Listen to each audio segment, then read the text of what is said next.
Welcome back to another Boxscore Geek show. I'm your host, Dre Alvarez, aka Nerd Numbers, and we got tons to discuss. We're going to be talking Embiid, Jokic, Rubio, the Warriors.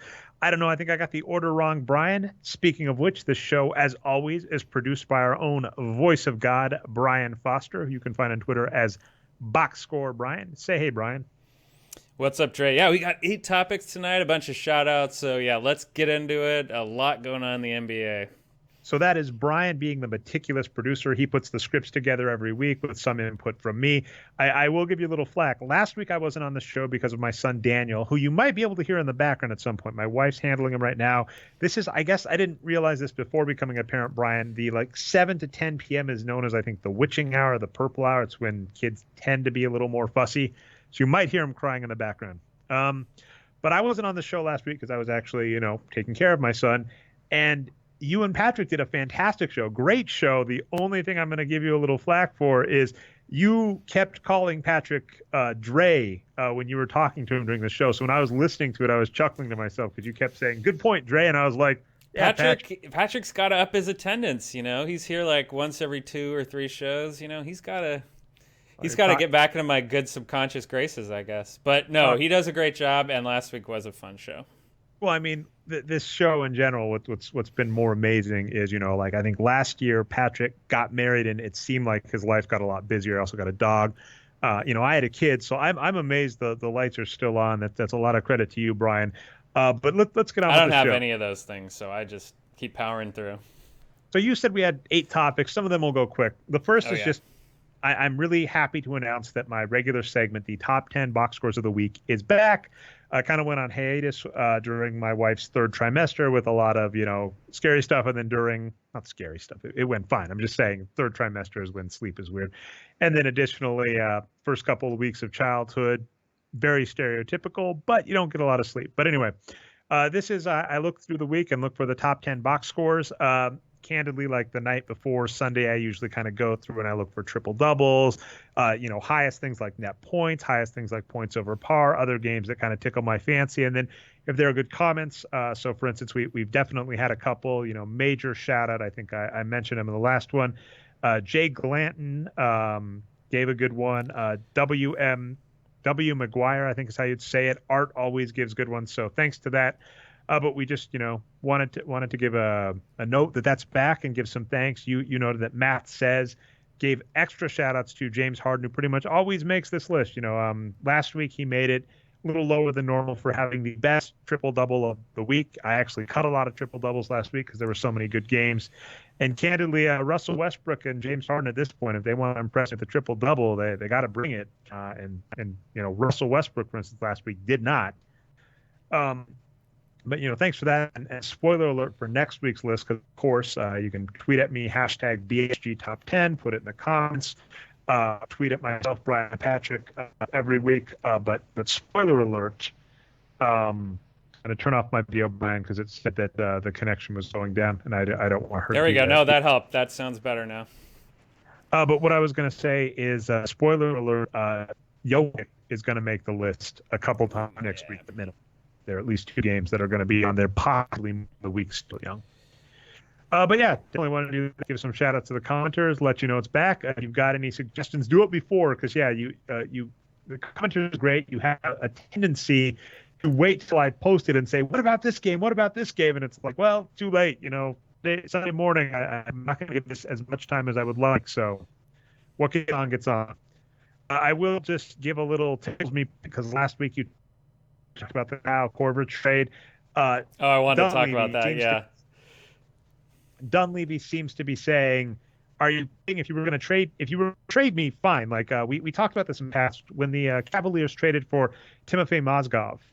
I actually said, fine, right? Patrick on last week's show made the comment that, you kind of want to keep your draft picks and whatever, because if you've spent all of your money, which the Cavs have from here till eternity, you're going to need some way of restocking. I don't mind spending your draft picks if you get an above average young player. So when they got Timofey Mozgov, it's like, well, yeah, absolutely. Spend 2 second-round draft picks on an above average big. And they just didn't give him the money, which is the absolute right move. But trading Mike Dunleavy for Kyle Korver, you're trading a used to be really good, pretty much just a shooter over in his 30s player for a used to be pretty good, just a shooter in their 30s player. If they traded him for a younger player, maybe an underrated player, players like Trevor Ariza or trying to think like Thabo Cephalosha, but obviously they're looking more. Ooh, those guys might be in their 30s too now, but I see your point, Dre. Yeah, I definitely see your point. Trevor Ariza's like late 20s. He's just got a lot of. But that being said, I can't think of good names off the top of my head, but that's the point. Is if you're going to go for an above average player that you still think has miles left on him, great. When you're trading for someone with just a little gas left in the tank, it's kind of like that Nick Batum trade a couple of years ago. We thought that was a big steal because he was that type of player. And what was that trade? Refresh my memory, and then we'll move on. Noah Vonleh and somebody else, not great. That was the Portland Trailblazers. You didn't put them on this, and there isn't anything unique to this week to talk about them. Gerald Henderson maybe was part of that trade. Anyway, but I would say that they are a team that just if you look at how good they were last season and the pieces they let go and stuff, you wonder what they could have been. But anyway, that's a tangent. Let's go on to subject number 2, Joel Embiid. I already gave a shout out to, I think, like I said, W. McGuire, I think 18. I started asking some questions about Joel Embiid because essentially, if you look at our numbers, the Boxscore Geeks, the win produced numbers, we think currently Joel Embiid has been a below average player. I still don't think he shows up as a rookie. We haven't fixed that because.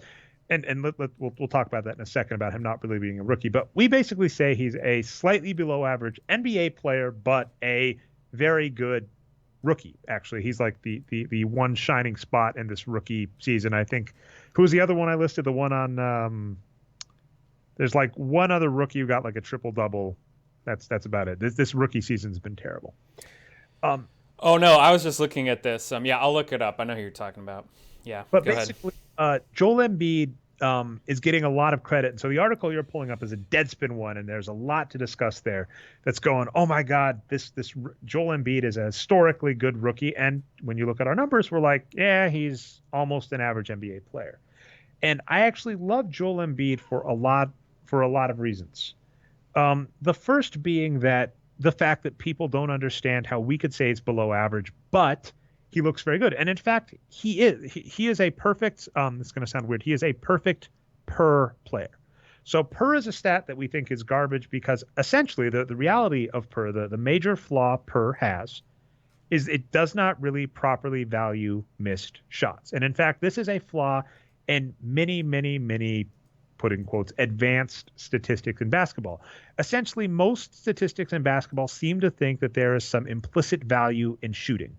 And our argument forever has been because there's a shot clock, because you're allowed to pass the ball, there is not. If you want, because players like Chris Paul and Steve Nash basically show all you have to do is pass the ball if you don't have a good shot. And that is incredibly valuable. And even some of the greats have passed, Michael Jordan, everybody focused on his scoring. But what people miss when they compare Michael Jordan to, say, Kobe Bryant or Allen Iverson is Michael Jordan passed like hell. Like Michael Jordan was a great passer. So anyway, a lot of these advanced stats basically put implicit value in a stat that we also hate called usage, which basically amounts to shots and turnovers. So Joel Embiid shoots a lot, which is good. He's actually quite a good shooter, and no metric that says that is going to hate it. In fact, we agree. He's got like a 58% true shooting, which is quite good. Now, the reality of Joel Embiid, it boils down to two numbers, his turnovers and his personal fouls. He basically averages per 48 7 turnovers and 7 personal fouls a game. Now, the reason this is, or per 48 minutes. Now, the reason this is great is Joel Embiid is on a 28 minutes per game restriction right now. And I'm going to get back to that in a second as to why that's also important, which means that he's basically averaging 3 to 4. Sorry, I hope my computer doesn't restart.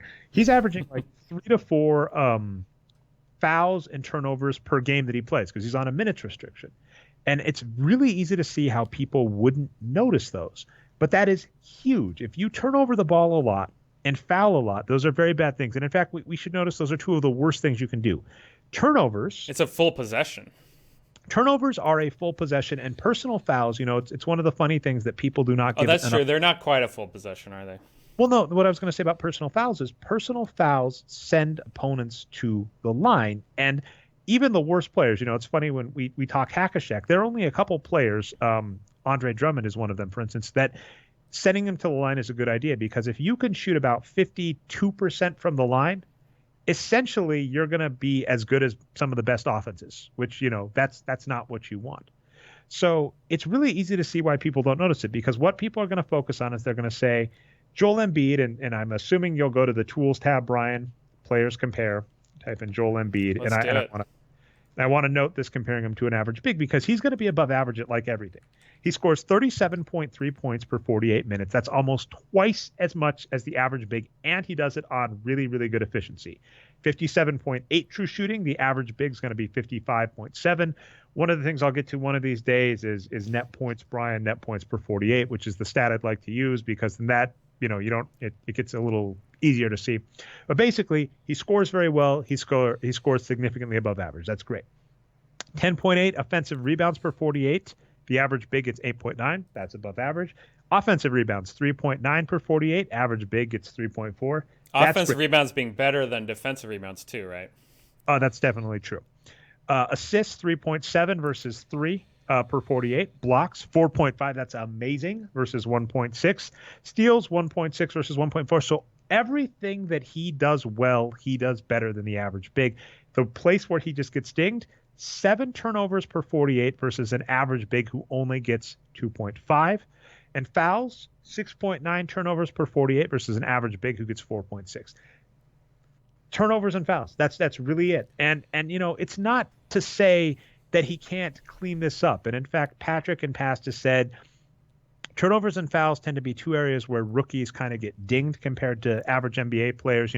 Turnovers, you just have to learn to be more careful with the ball. Fouls, you're playing against NBA level competition for the first time. You have to kind of adjust.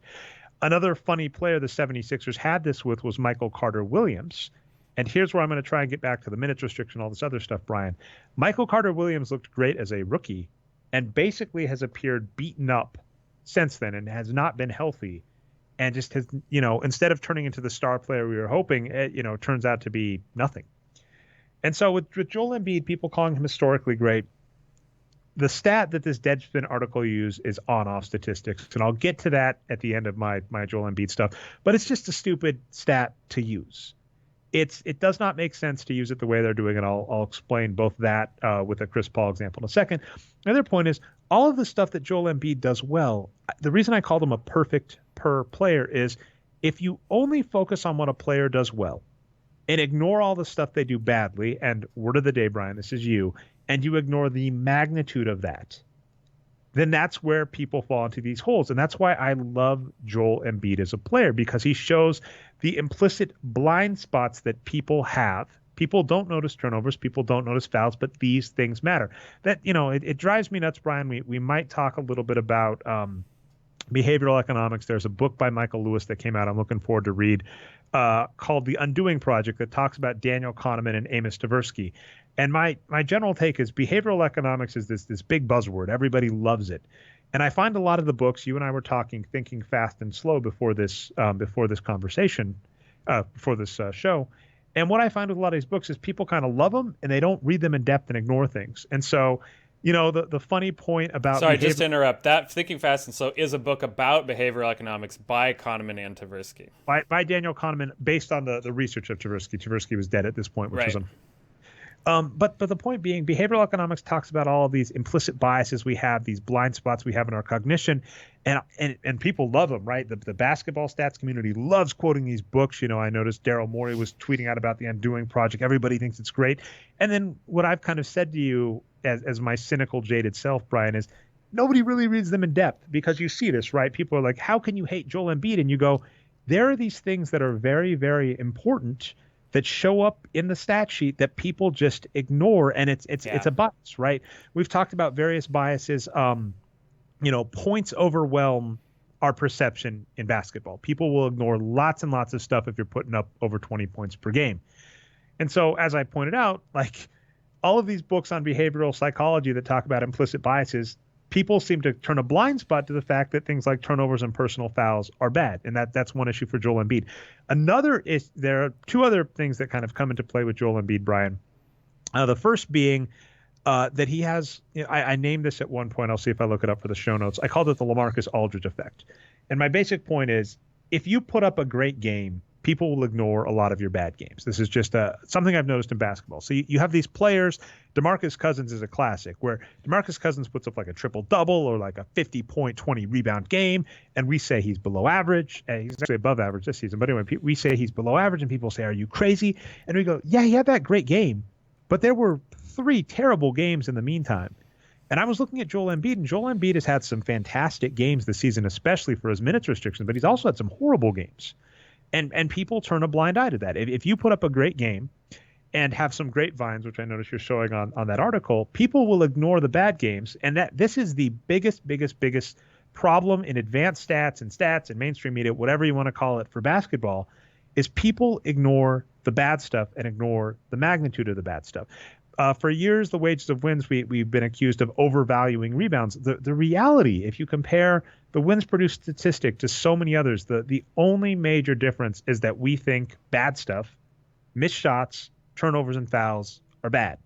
And when you're looking at a player, even if they're putting up 20-10 numbers, which like Joel Embiid is close to, I think, per game, obviously not quite 28 minutes. That's really hard to do 20 and 10. There's this other bad stuff he's doing. Now, that being said, when Deadspin he's putting up historic numbers because he's the first rookie to do it since like Wilt Chamberlain or whatever. Absolutely.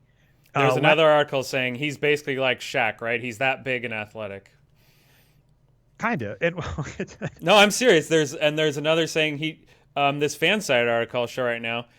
The underrated Joel Embiid in the MVP race ? By Jalen Young. So these are a little clickbaity, but he's getting a lot of hype. But no, so that's the point. Is it's like I quote the television show Comic Book Men a lot because I'll mess up the quote, but one of the lead characters, Walt Flanagan, had a quote where he said, this item you brought into the show, because it's basically a Pawn Stars show about a comic book store. He says, this item is incredibly rare, and I could go all up and down the East Coast, and I would probably never find another one of these. But then he also said, I could also go all up and down the East Coast, and I probably wouldn't find someone who wants this. And so that's what's interesting, is people confuse impressive and unique and rare with valuable. Are Joel Embiid's stats very unique or different? Absolutely. But are they valuable? Not as much as Shaq, because, even someone saying, like I said, I keep saying this broken record, Brian, if you ignore the bad, you want to compare him to Shaq, you can't leave out turnovers and personal fouls. You just can't. And people will do this regularly. And the last part about that Deadspin article, I'll get my licks in on this Chris Paul article too, Brian, is they use on-off statistics in NBA Wowie. Now, by the way, NBA Wowie is a site by the Wages of Win's biggest fan, Evan Zammer, who used to be one of the first to comment and then first to bitch if his comment didn't go up. But it's actually a good site. It's a good site if you want to use on-off statistics. But we've always had a problem with this. And so, for instance, an article that you also quoted to another one of my favorite people, Brian, because you definitely know how to make me happy with the hour I get to do this podcast every week. Yeah. You brought up this article on the Clippers where Neil Payne tries to show some on-off statistics for Chris Paul, Blake Griffin, and DeAndre Jordan. And so he draws this Venn diagram, and as I was telling you this pre-show, I love this diagram because it's such crap. It's like it is in a single image the epitome of my problem with how people use on-off statistics, and that is brilliant. Like, it's funny because I've hated on-off statistics forever, and not because they're bad statistics. In fact, Dean Oliver, I think I quoted a Sloan talk where he talks about them. They are very clean data, but clean data does not mean useful. That's one of the issues. There can be very noisy data that is very useful to a player, and there can be very clean data that just doesn't tell you much. And on-off statistics fall into this very clean data. It's very precise. You know exactly what it means. It's not like I'm not stealing, but I'm basically paraphrasing Dean Oliver. Dean Oliver compares them to like assists, right? Assist, you have to count on the scorekeeper, and then was it the credit of the person who passed the ball, or was it the other person getting in position? Yada yada yada. In fact, I've heard this, and I'm interested in it. Actually, I'll look at it more. I've heard that's one complaint about Rajon Rondo's assist, is that he basically passes the ball to people and they take bad shots. And so he's not making good passes. He's just, distributing the ball a lot, but he's not doing it well, which I don't know. I'd have to look at, but that's an interesting point. But so on this on-off statistic diagram that you're showing, he's saying when Chris Paul is on the court and Blake Griffin and DeAndre Jordan are off the court, the Clippers are plus 16.4. Which fine, I think it's per 100 possessions or whatever. That's fine. But if you go to NBA Wowie and put in that query, which you can put in Chris Paul on, Blake Griffin, DeAndre Jordan off. I don't think you've used it as much, Brian. It's not super intuitive, so don't try and do that. But that amounts to 110 possessions in 53 minutes of play. The average NBA game is about 48 minutes. The Clippers have played over 40 games at this point, Brian. They have played over 2,000 minutes of basketball, and we are looking at a sample of 53 minutes. Another on-off statistic I saw was for Rajon Rondo. A basketball person I write tweeted out something about Rajon Rondo on the court with Jimmy Butler and Dwayne Wade off the court. And I looked at that too, and what I noticed was essentially that amounted to about, if we were looking at a 48-minute game, about 30 seconds of play. And this is what I find happens a lot when people use on-off statistics. They first off don't realize how much it accounts for, because it's really hard to find games with Chris Paul, a starter on the floor, with Blake Griffin, a starter, and DeAndre Jordan, a starter, not on the court. There's 53 minutes. So if you're going to try and put that on a Venn diagram as an equal part, and that's why I said this diagram is perfect, Brian, because if you notice how he's drawn the Venn diagram, Chris Paul, Blake Griffin, DeAndre Jordan are equal circles. The overlaps are all very equal, right? This diagram is very symmetric, but that's not the case. Chris Paul on the court with Blake Griffin and DeAndre Jordan off the court is a minute amount. It's probably not statistically significant. It's a rounding error in terms of the total number of minutes played.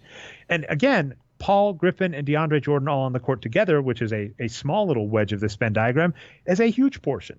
And additionally, there are lots of other circumstances as to why Chris Paul and Blake Griffin are on the court with DeAndre Jordan off it. Maybe DeAndre Jordan got into foul trouble. Maybe he's injured. If you don't factor in all of the other variables that impact what the situation of two players being on the court with the other person being off, if you don't control for those, that number doesn't mean anything. And the problem I find is people try and use it as proof, right? With Chris Paul on the court and Blake Griffin and DeAndre Jordan off the court, the Clippers are plus 16.4, and they are using that to say, this is Chris Paul's credit. This is all thanks to Chris Paul. But that's not the case. There are other situations. The situation of the game, maybe the Clippers were up by 5 points and the other team, they didn't want to have DeAndre Jordan in because they were afraid he would get fouled. Well, that's already a different situation, right? The opposing team is going to be playing, kind of wildly. They're going to be fouling. That's not the same situation. So when you're going to use on-off statistics, if you are not going to basically do the following, go to Popcorn Machine and look at the exact scenario as to that on-off, right? What was the point margin of the game when the players were on versus off? What were the opposing players on versus off? What was like I just said, what's the situation of the game that's being redundant? Who were the refs? What was the time left in the game? If you don't look at all those factors and control for all of them, which by the way is something regression analysis tries to do, and when it comes to on-off statistics, you really can't do because you just don't have a big enough sample size. You can't control for all the variables because when you only have 53 minutes of time, you just simply do not have a big enough sample to control for all the other issues. So when we're using plus minus on-off statistics to say why Embiid is great, to show why Chris Paul is great, it's just bad analysis. And the issue is it's that there is just not enough data to make good analysis. And unfortunately, I scream into the wind, Brian. I know I've said this many times before. I know I'll say it many times after. If you're going to be a data analyst, you have to accept the strength of the tools you are given. And a lot of times what you're going to have to candidly be able to say, and by the way, this is one of those funny things that shows up all the freaking time in behavioral economics books and Freakonomics. You got to be able to say, I don't know, or the data can't tell us, or there are other things going on, and we don't. So anyway, that's a nice rant on Embiid. That's a nice rant on-off statistics. That's a good rant. I'll let you get the closing word, and we'll move on to the Timberwolves. Oh yeah, I got something to say here. Yeah, so I mean, just on Chris Paul, real fast. If he misses 2 months of the season after missing a lot of games already, that could be the end of his MVP, push this season. And we were kind of advocating for that earlier. He's out of the MVP race. Yeah. So I mean, well, okay, in terms of the actual who's going to win it, yes, I think he's 100% out. There's almost no way he wins it. In terms of if he deserves it or not, yeah, that might push him out of that too. But yeah, he's not winning it.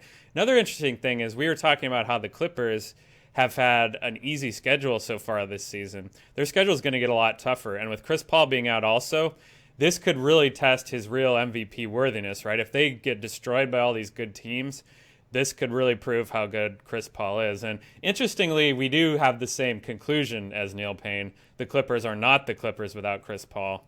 We just have different reasons. So anyway, but now real fast on Embiid, it's interesting because I think the reason why he's getting all this credit is just the eye test, right? He's like we were talking about a little bit earlier. He's big, he's athletic, he blocks shots spectacularly, he shoots threes. Like, how many guys of size have shot threes before? And we even talked about this, a little in the preseason, like, maybe he'll actually get there, even though there's nothing, no evidence to say he will. It's just that he looks incredible, and he's got a good personality too. Like, people, kind of like to watch him and like him personally, so I think I'll be rooting for him, despite all this. My last thing on Embiid is that doesn't he remind you, with all this statistical conversation, of a young DeMarcus Cousins a little bit? When Cousins was younger, we were talking with Arturo and Patrick and everyone else on the show. Well, he's still really young. He has all these fouls and turnovers, but maybe when he gets older, those will start reducing and he'll be an actual star player instead of a fake star. Well, never quite happened. But with Embiid, he's young enough, that in 2 seasons, maybe his turnovers will be way down and his amazing blocks and rebounds will get there. So he's an exciting player. I'm rooting for him. I think he could be good. It's just we don't have the evidence yet to say, these articles are going way too far. That's all I'm trying to say. Well, here's actually what's great. I realized I didn't get to this last point because of the on-off stuff. Yeah. Embiid is in his 3rd NBA season. He was drafted 3 years ago. Additionally, he's currently on a minutes restriction.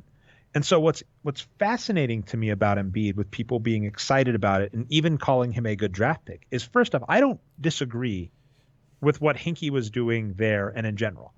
If you want to use the draft as a place to get possible prospects and hope one of them pans out, that is a fantastic idea. I love it. Now, the irony is, though, not the Clippers, the 76ers still suck. Even if Embiid is great, they still suck. And if you compare them to other teams that were in a bad spot 4 years ago, they're still in a bad spot. And so when people call him the process and get excited, what's fascinating to me is I go, he's in his 3rd season. He's still on a minutes restriction. Even if he does turn out to be something good, which we're hoping, they're going to have to pay him, right? He's going to get a raise after next year. So as a result, it's fascinating to me for people to even view this as a Hinkie was right kind of point, because I'm going, you had to wait a long time for this. And that's actually the point we've said forever about the draft. If you're going to look at the draft should be for the future. That's what not the Clippers, the Spurs have always done. The Spurs have said, we're going to pick a player and we don't expect them to be great next year. We don't expect them to be a starter next year. We expect to get them integrated into our system and figured out. And then 2 to 3 years down the line, we'll see if they're a player we want. And if they're not, we'll trade them off. Or even if we like them, I might drop in his name, unfortunately, Tiago Splitter, if they raise and don't fit with our system, we'll trade him off. That's the right way to view it. And so what's fascinating to me about Embiid is people are going to use possibly Embiid as an example of why you need to tank. And my response is going to be, Embiid, if you're saying you're going to tank because in 3 years you might have a star on a minutes restriction who we don't ever know will be great. Like, that's the other problem, right? He could very easily, we've seen this happen with players like Greg Oden. Brandon Roy is the poster child for this, of a player that looked amazing and then, just could not last in the NBA. When it comes down to Embiid, he's still not to the point where we think he's a star player. He's not consistently great enough. And by the time he is, he's either going to be expensive or he's going to be out of the league. And so it's really weird to me. And by the way, the last point, this is behavioral economics point, Brian. There's a very famous behavioral economics concept called anchoring. And the way it works is you go to a store to buy a TV and you want to know, you have no way, your brain is primitive. It has no way to know what a TV should cost. So you go and you look, and there's a cheap TV for $200. There's a expensive, huge, curved TV for $1,200, and in the middle there's a TV for $500. And your brain goes $500 because you look at the 200, you look at that. Very classic marketing tactic. I think something that's really, really helping Embiid is this season's rookies suck. The fact that the MVP can be, or not MVP, the rookie of the year can be on a minutes restriction, and I don't even disagree, right? I'm like, yeah, go ahead and give it to Embiid. Do we even, let's see, who do we say? I know Embiid doesn't show up, so this is just because it's his third season. And by the way, someone did not give Blake Griffin a rookie of the year consideration for this reason, being that they didn't think he was a rookie because he was drafted the year before and just sat out injured. So you could, in theory, go for that argument here that Embiid doesn't count as a rookie because it's his third season. Malcolm Brogdon, that was the triple-double one, who our numbers is average and has been worth 2 wins. So, yes. He's played a lot of minutes for a rookie, though. Yeah, I mean, that's who our numbers might say would be it. I'd give the rookie of the year to Embiid over that, just for some of his great games. Yeah, so Embiid has produced 1.2 wins so far this season, so he'd be in here in this Finney-Smith, Hernan-Gomez range in terms of total production. So, yeah. But just, that being said, it's like one of the reasons I think he's standing out so much and people are getting so excited is, they can look at his good numbers, ignore the bad numbers, compare him to former greats. He passes the eye test, like you said. That's another behavioral psychology flaw. And when you stack him next to all the other rookies, and by the way, just as a note, one of the things we pointed out as important in the past in the NBA is age, right? If you come into the NBA as a 19, 20-year-old, you're still not fully grown. It still takes a while. Embiid has been working out and getting older with an NBA team for the last 2 seasons, so he should, in theory, be bigger, stronger, whatever than them. But when you put him next to these other rookies, he looks a heck of a lot better because the rookie class sucks. That's actually an issue with Jokic, who we might talk in a bit. Jokic deserved the rookie of the year last season. In like 90 out of 100 NBA seasons, he would be rookie of the year. He just happened to be in a season against Karl Anthony Towns, who his coach didn't give him very many minutes. Even with that, I would have said he deserved rookie of the year. Except me too. All right, that wasn't really a smooth landing. But speaking of just other flaws and stupid NBA thinking, the Timberwolves are actively shopping Ricky Rubio. I loved their timing on this, by the way, because I think Ricky Rubio put up like a 21-point, 16-assist game against the Spurs in a game that shouldn't have been close. The Spurs should not only beat the Timberwolves by 5 points. The game was close, though. I think the Timberwolves were actually up at the half. But the Timberwolves are actively shopping Ricky Rubio. We can take it with a grain of salt because Adrian Wojnarowski is the person who broke the story. We've talked in the past how Adrian Wojnarowski sometimes has an agenda, meaning people that are favorable to him, agents, etc. So it's possible Ricky Rubio may not be as on the market as is said. But that being said, I think Ricky Rubio has been in trade rumors for like 2-3 years now. But we laugh at this because if you go to the teams tab at Boxscore Geeks and look at the Timberwolves, their best player currently, because of a sophomore slump, although he is easily getting out of the sophomore slump. I think Karl Anthony Towns in the last month or so is probably easily the best player, but because he had a rough start, Ricky Rubio, according to our numbers, has been the best player for the Timberwolves so far this season. And I jokingly tweeted at Patrick, I said, the Timberwolves are looking at getting rid of one of their best player. Third time's a charm. It's worth noting the Timberwolves have not been to the play. That's cruel, Dre. Yeah, but the Timberwolves have not been to the playoffs since they've had Kevin Garnett. They decided Kevin Garnett, to be fair, he wasn't going to re-sign with them, so that's one thing. They decided Kevin Garnett, wasn't in their future, so they traded away Kevin Garnett for pieces. They managed to luck into Kevin Love, although I think Kevin Love was a crazy one. Was it Rudy Gay that they traded for him? Someone? There was a funny I can't remember. It was a draft day trade, right? Which was ridiculous. But so they luck into Kevin Love. Again, Kevin Love plays great for them. They get close, right? They get to they're like a 40-win team, either SRS, meaning if you look at their numbers, they're around a 40-win team, or they actually won 40 wins. But Kevin Love gets near the end of his contract. They're like, dang, we got to trade him. And now they're doing the same with Ricky Rubio, which means they're probably another 5 years from the playoffs. If you're going to think Chris Dunn is the future, he's played less than 700 minutes. Our numbers say even for a rookie, he is terrible. And I want to look at this really quick. Chris Dunn, with a true shooting percentage of 43.4%, he makes Emmanuel Mudiay look good. And for those of you that follow the top 10 box scores of the week, you'll remember I was bashing Mudiay over and over and over again. The Nuggets have a winning record with an average point guard instead of Emmanuel Mudiay this season, although he did have a good game last night against the Lakers. Anyway, the idea of just trading away one of your best players for the future, which has been the T-Wolves plan for years now, it's just, at this point, I don't know what else to say. I think Patrick has ranted. If Patrick were on the show, he'd have a 2-minute rant on this, which would be a fantastic. 2 minutes? I'd take the over on that one. Yeah, that's fantastic. But all I was going to say is it's just one of the funny things about the NBA is bad teams with bad thinking following bad strategies. The rich get richer, the poor stay poor, and the poor stay poor in the NBA for a large part because even though they're given high draft picks, even though in theory they have extra salary cap because they don't have to pay stars, they just make bad decisions over and over and over again. And the Wolves are just poised to do it because I don't buy for a second that the market value, that's one issue with Ricky Rubio, is there are players, Karl Anthony Towns, an advantage you have with Karl Anthony Towns is the market value is going to be high. If you trade Karl Anthony Towns, you're going to get something good in return.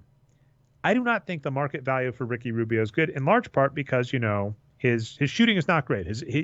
When you factor in his free throws, he's an okay shooter, 52.3%. I believe that's below average for a point guard, but it's not killing you. That being said, his effective field goal percentage is not very good. He cannot shoot threes. He not really that great at twos.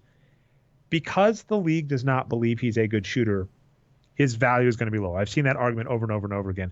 You can't win with a point guard that can't shoot. I think I saw someone tweet that out about Ricky Rubio today. So as a result, you're not going to get fair value back for Ricky Rubio. You're going to trade him for draft picks and a worse player. And so that's going to make the Timberwolves worse. And this is a team that the only time they draft well is when they get the number one pick that everybody tells you has to be this one guy. Sorry, Patrick, we were hoping this would be the year. We were hoping Karl Anthony Towns would come back with a vengeance. We were hoping Ricky Rubio would be great. Ricky Rubio got injured. Karl Anthony Towns had a sophomore slump. Some of the other players we like Cole Aldrich, hasn't played a lot, and there have been some bad, Chris Dunn, if he'd been an okay rookie, would be fine, but he has been a terrible rookie. There have been some, Andrew Wiggins hasn't even shown any progression. Andrew Wiggins is still terrible. So the Wolves, we took the over on them this season, got bit by that because Patrick can't have nice things, and it looks like the future is just going to be more lack of playoffs for the Wolves, barring a lucky dice roll. Yeah, and I like what you said about his value versus perception. So let's go back to this this Wolves team screen here on Boxscore Geeks. And yeah, he's produced the most wins on their team so far. He's playing at a star level, which he's done in the past. When he can actually get out there, right? He's played 1,100 minutes, almost 1,200 this season. That's not too bad. But he's not seen as a star. He's always been seen as a guy who's, maybe not even worth the salary. Like, I've been seeing articles, not just the Woj article. He's getting, or I guess it's Wojnarowski, not Woj. Sorry to Woj. But, no, he's getting said, like, well, they're loaded with good young guards, so he's expendable, things like this. Like, it's way out of whack. So like compare Ricky Rubio to Klay Thompson. I know point guard versus shooting guard is different, but I always say the Warriors should trade Klay Thompson because he's a pretty good player on with an okay salary, but he has the talents are redundant on that team now that they picked up. Well, also that just in terms of the value, he's considered to be maybe by conventionalism the best shooting guard in the NBA. If not, it's Jimmy Butler or someone who actually is better than him, right? And we think he's not. We think he's a role player. So even though he's fine on that team, you should trade him, get more value for him. Well, it's the opposite with Ricky Rubio, right? He's thought to be not that good, but he actually does a lot for that team. So you got to hold on to him when his value is that low. Yeah, I mean, the like I said, a book I've quoted a lot, I think it's called The Extra 2%, and they talk about arbitrage. I hope I'm getting the word right because I've messed that up before. I think that's how you pronounce it, yeah. I've called it triage before. It's something else. What I was going to say is, arbitrage is just a very simple investing term, which, it's the Warren Buffett thing, right? You sell when something is valued higher than it should be, and you buy when something is valued lower than it should be. And so it's always funny to me when teams, the Denver Nuggets, hopefully they don't do this either with like Kenneth Faried. I've seen teams that when they're struggling, they go, you got to trade away this, player, and you go, that player is not valued on the open market. And right. Even, the point we've made in the NBA about stars, players like Kevin Garnett, LeBron James, Kevin Love, is that the rules prohibit them from being worth their value. You are never going to be able to pay them what they're worth. And as a result, the way the rules work is that if you trade a player, you have to get back similar salary. And it's really, really rare in the NBA to trade a star for a star. You don't trade Kevin Love for LeBron James. You trade Kevin Love for a role player and some draft picks, or two good players. You never trade Kevin Love for another star. Because of that, the idea of trading a star is almost always foolish. The idea of hoping for the future is almost always foolish. And so that's what's really amusing to me is when I see teams going, you got to trade away this player that, because they're overpaid or whatever. I go, yeah, they're overpaid because the market doesn't value them, right? I'm not saying that like Rubio's overpaid relative to his value. I'm saying he's overpaid probably relative to his market value. Right. Why on earth are you trading that away then? Because there's no way you're going to get equal value back. And that's always amusing. That's like, right. On both sides, you shouldn't trade him, right? You got to sell high, right? You got to sell Andrew Wiggins and like Zach LaVine are who they need to get rid of. These are two young scorers that people are going to be sure have potential. That's who you trade. You don't trade away your seasoned guard who's actually worth his contract. Yeah, and you can probably see this up here on the screen now, Dre. The definition of arbitrage from Investopedia.com. The simultaneous purchase and sale of an asset to profit from a difference in the price is a trade that profits by exploiting the price differences of identical or similar financial instruments on different markets or in different forms. This final sentence is the key. It exists as a result of market inefficiencies. So teams just aren't valuing these players correctly. Yeah, well, that's the other interesting part about the NBA is a lot of things like tanking and all that would be correct if the NBA was an efficient market. And it's not. It's so far from an efficient market that you don't have to worry about that yet. Now, there may come a day in the future where every team has an analytics department, every team values the right stats, and you can't just trust on, great players like Giannis Antetokounmpo being available at draft pick number 15 or easy trades like Kawhi being available for the 15th pick. That being said, we're not there yet. And so until it is, that's where you've got to be savvy with the market, and teams are. All right, I'm going to let you actually discuss this article because I've read it, and I'm going to be mean, even though I love Ethan Strauss. It's very wordy, Brian. I didn't, there's some articles, and I give full credit to authors because I'm a blogger too. And there are times where you have an article and you just write, and it doesn't really have a cohesive point, and it seems like you just wrote words. I'm not paid to write, so there have been articles like that, and they just end up in the trash can. This article came out about Steph Curry and Kevin Durant, why they're finally clicking, I think is kind of the thesis. But yeah. And it's a weird article to me because essentially all the numbers about the Golden State Warriors, you're currently a better team than last year, according to the numbers, right? I mean, your first team to win, 30-5. You were very proud of this a few shows ago. 30 wins and only 5 losses in the first 35 games. First team to do that in 3 consecutive seasons. The SRS numbers for the Warriors currently, unless something major has changed, I can't imagine that with that blowout of Cleveland. I believe currently the Warriors have a better SRS than they finished last year with. They have a 12.09, which is first in the NBA, better than last season. They're first in defensive rating. They're second in offensive rating. It's so freaking bizarre to me to see people look at this team and freak out. And it seems like everybody is asking questions. And it's really odd to me to see a Warriors beat writer even take the track of not just being like, we are crushing people, fear us in the playoffs. Yeah. So this is so interesting. I'm a lot more interested in this than when we started talking about it. So let's go through all of this. So I've got this article up on screen right now, and you can see it, Dre, and people watching the video are. The title right now is Crash Brothers ? Steph and KD finding their way. And you pointed out, I don't know if it was just now or in the pre-show, that it had a different title earlier in the day. And you can actually see that here right now on the left-hand side. See, they've updated the title of the article, but not the title in the left-hand navigation. So you see this little orange bar right here? This shows what we're navigated to. This has the old title, which was Why Steph Curry and Kevin Durant Haven't Clicked ... yet, or hyphen yet. Anyway, so your original point was this is a clickbait title. Kevin Durant is having a career year, and that's true. We've talked about that on recent shows. Per minute, all his stats basically are career highs. True shooting, his defensive stats, his efficiency stats, everything. He's playing ridiculous right now. And Steph Curry is not that bad either. He's not as good as last season, but he's about as good as the season before. He's starting to do better. He's playing pretty well. On top of that, like you said, the team's doing great. So this is pretty ridiculous. How can you write this article, right? And then there's some stuff down there saying, well, it's quotes from people saying Curry needs to be more aggressive. He's been more aggressive lately. And just kind of all this insider reporting type stuff. I'm scrolling through it quickly right now. So this is how you write an article for a national column, right? You get the clickbait in there, you get some quotes, you stir up trouble, and you're not wrong, but it's kind of a weird way to get to where you are. So, yeah, this whole odyssey we went through with this article is funny, and it's kind of gone from clickbait to not clickbait, and it got our attention and our page views. So, good job, Ethan Strauss, I guess. That's my comments on this article.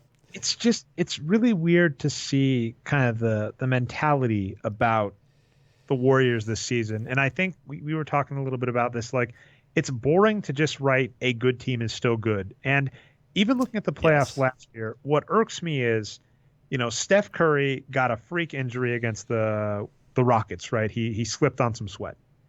So he's injured. He's not 100% throughout the playoffs. This is a guy coming off a career year that is not 100% throughout the rest of the playoffs. Draymond Green gets a stupid suspension in the middle of the finals when they're up 3-1, right? Like if they have one game.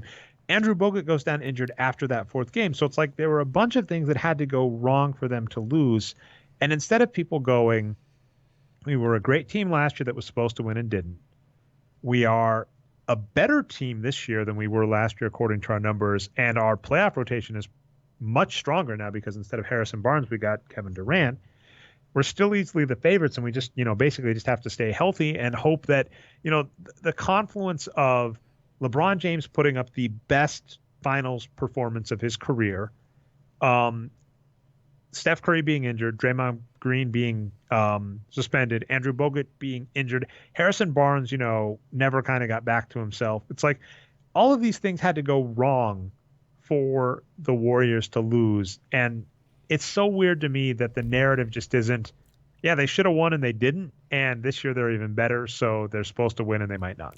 And here's some quotes here. Fisher just had been forming. Genial Steph was noticeably frustrated with the state of affairs, perhaps more so than he'd ever been in the Kerr era. He played poorly on Christmas. It gives some numbers. The second paragraph after that one says Curry's reputation was taking a beating, and the Warriors didn't appear substantially more assured of a title. I mean, this is kind of ridiculous jumps to conclusions here. The Warriors are playing so well right now. It's so dumb. Like if instead of having those losses to the Cavs, if they'd had losses to any other teams, would people be freaking out? It's so weird. And they just beat the hell out of them the other day. And that's a poor analogy to use. They put up a really high point margin in the game. Anyway, yeah, that was I don't know. This is just a funny article to me, and I think it's a great way to get a lot of page views.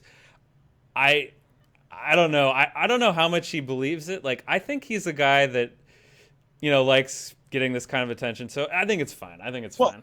I recall, interestingly enough, about DeMarcus Cousins. I wrote an article about the top player in like every statistical category. And DeMarcus Cousins showed up, and DeMarcus Cousins was like the best offensive rebounder, and I was talking about that. And this was back in the day when True Hoop used to like us. I think we've gotten less popular since we've been a little more crotchety, and it seems like plus minus has taken over, so it is what it is. And I actually responded to him because I was like, I think I said something about Steve Nash or Chris Paul being a great assister in the article as well. And Henry Abbott actually responded to me and was like, well, just, no one's surprised by that. Whereas, I think DeMarcus Cousins was feuding with somebody at the time. Shocker, I know. So putting up a positive spin on his stats at the time was headline getting, as opposed to saying a player we all know is great is still great. And again, maybe behavioral psychology. That's going to be the subject of the title of the show, probably, is behavioral psychology. One of the issues with humans is we really love novelty. We love new stuff. And so that's one reason it's really easy to ignore players like LeBron James, or it's one reason like Joel Embiid is getting credit as rookie of the year because he looks so much different than so many other previous rookies. We like the novel more than we like the same old, same old. So The issue is you could cut and paste a lot of the hype about the Warriors last year for most of this year's articles. You could legitimately do that. The reason people aren't doing that is because that's same old. They want new. All right, we're coming up on about an hour, so I want to see if we can wrap up the last couple topics. One thing real fast on that, Dre. The way you put it that way, this article kind of reminds me of the Ancient Aliens meme. You know what I'm talking about? I have that up on screen right now, and the gist of that is, well, maybe it's possible, so therefore, let's write about it. It could be, it's anyway. Oh, yeah, the dude. Yeah, it could have happened, right? It could have happened, so therefore, let's just say it. Even though it's not going to happen. Like, come on, this team is so good. Maybe they won't win the title, but to look at anecdotes from conversations that the players and coaches have had on the team this year and go from those anecdotes to conclude they're not the best team in the league and one of the best teams of all time. You're right. Anyway, go ahead, Dre. That's all I have to say. Right. So next point. This is really more of a shout out, but sure counts as a topic. Nikola Jokic, freaking amazing. 2 amazing games. This is something when we were talking about the Nuggets recently, you were saying they don't have a lot of talent, and then we both just basically said Jokic is their best player, but he's not getting the minutes. They finally started giving him the minutes. In fact, something they've started experimenting with, Brian. This warmed my heart. They played him and Fareed a bunch of minutes together. Maybe keep doing that, Nuggets. Come on. Jokic's just playing freaking amazing. Like I mentioned briefly, he would have been Rookie of the Year except for Karl Anthony Towns. Karl Anthony Towns had a brief. Now, I say brief because Karl Anthony Towns has looked great recently. He just started the season slow. Jokic is having an amazing sophomore year. Karl Anthony Towns was easily the Rookie of the Year. Jokic, at least currently, is easily the Sophomore of the Year. Love this guy. 2 great games. Coach Nick says he's the best passing center in the NBA. No disagreement. There's some great vines or images on that. So, yeah, like I said, really more of a shout out. In fact, I'm going to tie this to the next point, though, Brian. So I'm going to skip a topic and come back. Another really weird thing. I've been complaining about the Nuggets, basically Emmanuel Mudiay and my heart being broken by Ty Lawson's falling apart. Because basically the Nuggets with Jokic and Fareed and heck, even Will Barton, a 6th man, looked like they've got all the pieces to be a really good team. Now, the unfortunate problem is Danilo Gallinari is just never – I can't believe that he'll ever be what we were hoping. He's just been too beat up. He's had so many injuries. He's still kind of an average player, though, right? I mean, he's not the problem with the team. He's not the problem, but what I'm saying is depressing is – what could have been. And by the way, it's like the same point about Embiid is people get all excited about potential and forget that tons of players with potential and injury concerns just turn into serviceable NBA players that aren't stars. And that could be Embiid, right? Embiid could have a decade-long career and just never be a star because he can't play more than 28 minutes a game. Another player that's very similar is like Tyreek Evans, was a Rookie of the Year back in the day and just has, been limited in minutes. And in fact, what many people forget, Sam Bowie, who's largely considered one of the biggest draft busts, which is not really true. What people forget is he lasted in the NBA for over a decade and actually had a contract offer on the table, I think either from the Lakers or the Clippers, and said, no, I'm done. I'm sick of dealing with all the injuries. So people forget that it is entirely possible for players to look like they're going to be the best thing since sliced bread and just turn into a serviceable player that lasts a decade but is only average. So. And let's also add Embiid into there, by the way. Last year, everyone was saying, yeah, he's Sam Bowie, Greg Oden. Now, all of a sudden, he's Shaq again. He could be going back to Oden any time now if he gets hurt. So, yeah, for a young player, it's a real knife's edge in the NBA. All right, so anyway, on that point with the Nuggets, they just traded for Mo Williams, which is weird because we've been saying they need an average point guard. And Mudiay, same kind of point. Maybe he's got all the potential in the world. Maybe he can turn into it. This season, he sucks. Last season, he sucked.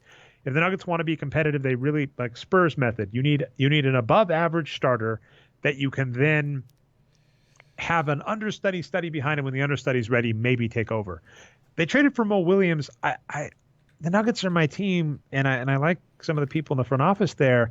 This is just baffling to me because in the NBA, rule number 1 to me is when you have a player past their prime that, they're taking a roster spot. Mo Williams hasn't played, I think, in a season, maybe 2. when he did play last, he was below average significantly. Why on earth aren't you looking at the D League or Euro leagues or undrafted or anything undervalued? Heck, Rubio, find a way to trade for Rubio. See if they'll take Rubio for Moutier, man. Just do it. Here's my off the cuff reply. I think that they're probably feeling the pressure there. The team, they're doing okay, but not great. I bet, management probably feels like we got to change something up. We got to bring in someone. We just have to do change for the sake of showing we're doing some change, whatever, even if it's insignificant. Again, it's so weird to me to see the number of bad thinking moves that just persist in the NBA, and this is a classic one. Signing a veteran who is way past their prime to take a roster spot when you should be signing for someone productive is just baffling to me.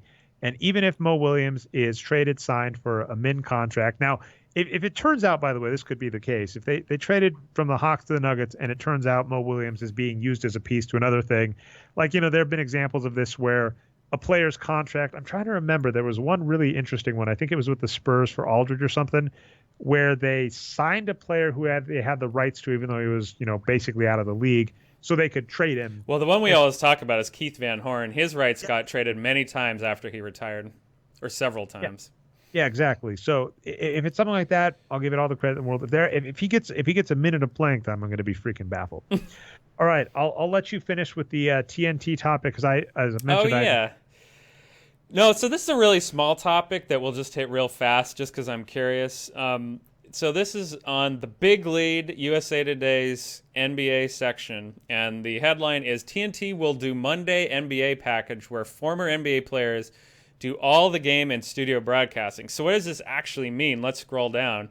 Here are the broadcast teams and studio teams that they're going to have, which means Greg Anthony and Brent Barry are going to do play-by-play for Anthony for Team 1, Brent Barry for Team 2.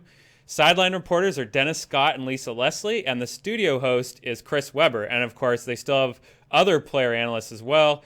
Kevin McHale, Richard Hamilton, Grant Hill, Derek Fisher, Isaiah Thomas, and Baron Davis. So I was really interested by this. TNT has a great formula where they have great former players with big personalities, obviously Barkley, Kenny Smith, and Shaq. And then they have Ernie Smith, who's a broadcaster, a journalist by trade, and keeps it all together, who also has a great personality. And this is a tried and true kind of formula. So they're going to mix it up, and they're going to be all jocks all the time. Maybe it'll change the chemistry. I don't know. I'm interested to watch these broadcasts and see how it goes. So that'll be interesting. I will give Brent Barry all the credit in the world because he does seem to be a very stat-savvy person. Follows me on Twitter. I think if he doesn't follow me, is very underrated as a player, by the way, too. I think we said he was one of the few players that got over 100 wins in his career, isn't in the Hall, but did win he won Thingamabob, didn't he? Dunk contest, or am I thinking? He won a dunk contest. He may have won Sixth Man of the Year or Most Improved Player, something like that. But he should have made some All-Star games as an actual All-Star. Kids are underrated. Obviously, the Golden State Warrior Barry gets all the credit in the world. Underhanded free throws. I have to tell you, John Barry had some great seasons for the Pistons too, when they in the Ben Wallace, Chauncey Billups years. The Nuggets as well. I thought actually before. Okay, but anyway, so that being said, there might be some good, but. One issue, the reason I kind of look a little scared is it could be a disaster. Or no, it's not actually a disaster. It could be fun. It always amuses me. Shaq has been very pro anti-analytics. That was a weird way to phrase it. Oh yeah, analytics. And anytime you're like all jocks all the time, I feel that's been one of the things we've talked about. I think Paul Shirley, when he was on the show, mentioned that most front offices have a bunch of former players in various roles, maybe not the GM or whatever, and as long as you keep hiring these people over and over and over again, you keep the anti-analytics. But, at this point, Brian, as I've admitted, I've just kind of accepted that the analytics battle, at least for now, is lost. And so entertaining TV. So as long as they got entertaining commentators, I love Chris Webber. Chris Webber is an awesome commentator, at least on. Yeah, it's kind of funny because I kind of feel like Anthony, Barry, and Webber, who are the three guys they're converting from analysts into play-by-play / hosts, I felt like they're kind of boring as analysts, although the content of what they have to say is okay. Maybe Anthony, not as much as Barry and Webber, but so maybe turning them into hosts and play-by-play guys will improve them.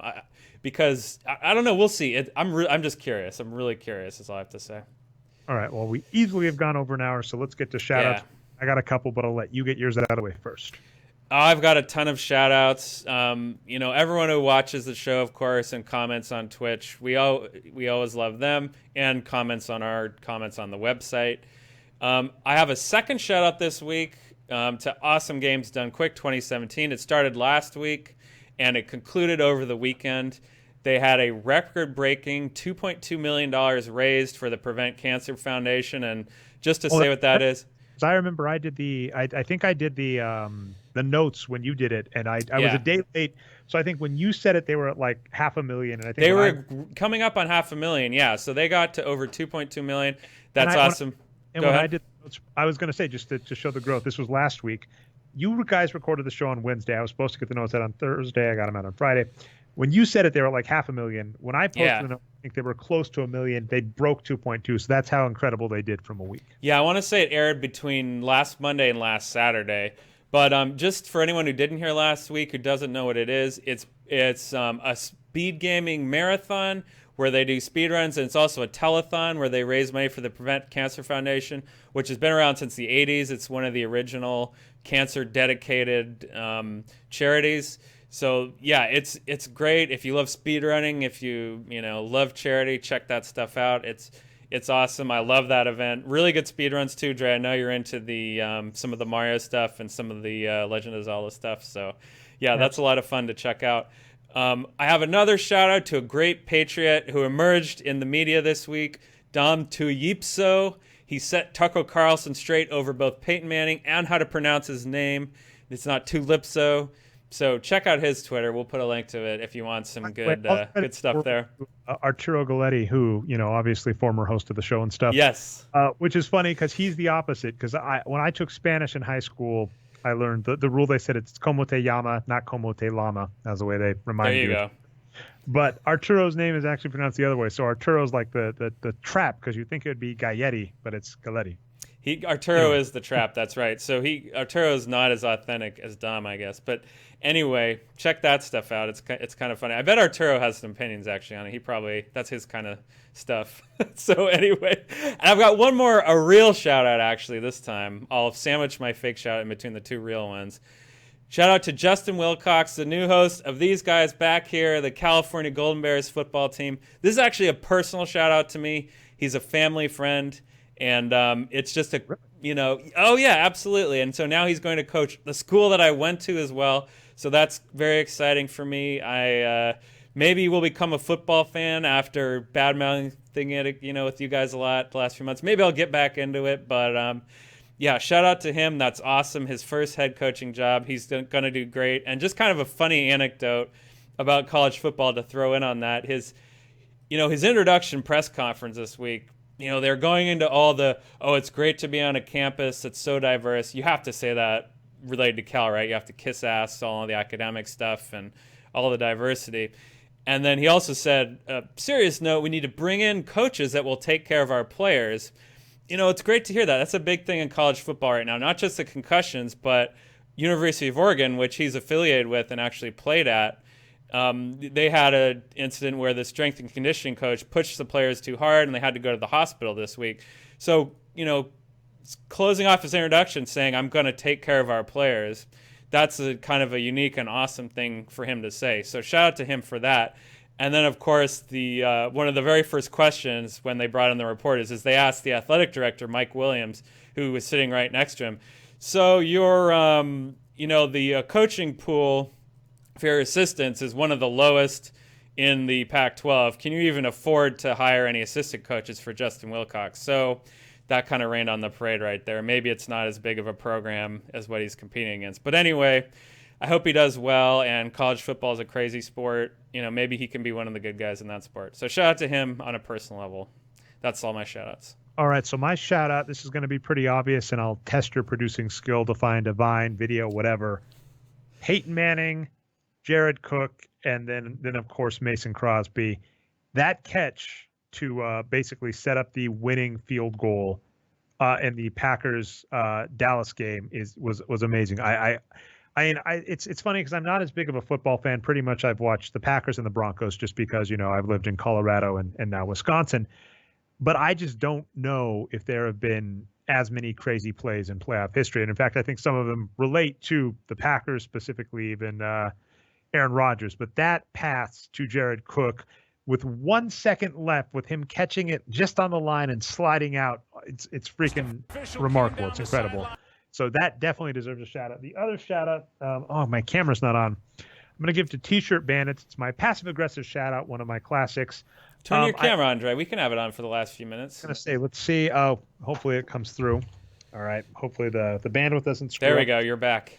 I was very excited about ordering a Eddie Guerrero Scarface-like shirt, and the image looked really great online. And as you'll notice, hopefully, it did not translate to the shirt they sent me. I think they used like the thumbnail instead of a full high-resolution thing.